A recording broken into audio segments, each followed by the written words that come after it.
দর্শক, রাজধানীর রায়ের বাজারে জুলাই শহীদদের গণকবর পরিদর্শন শেষে চিফ প্রসিকিউটর কথা বলছেন সাংবাদিকদের সাথে। আমরা সরাসরি সেখানে চলে যাচ্ছি।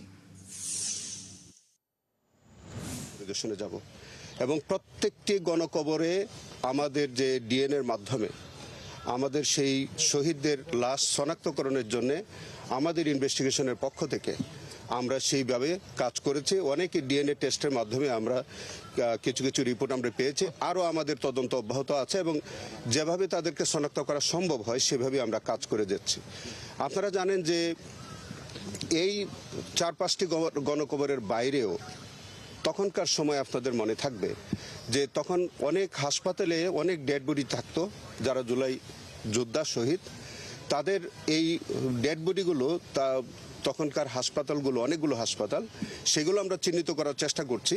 আমরা এখন এই হাসপাতালগুলোর নাম আমরা বলতে চাই না। সেখানে তারা রেজিস্ট্রিতে এন্ট্রি করতেন না এবং বেওয়ারিশ লাশ হিসেবে তারা এইগুলো ডিসপোজাল করতেন।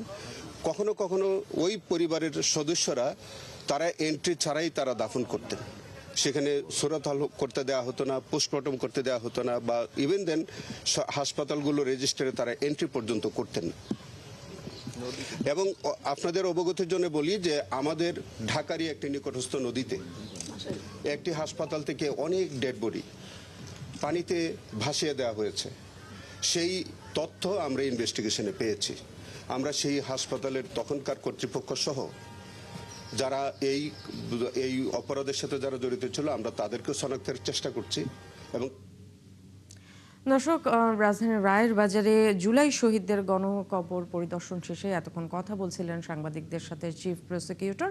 আমরা সরাসরি সেখানে ছিলাম।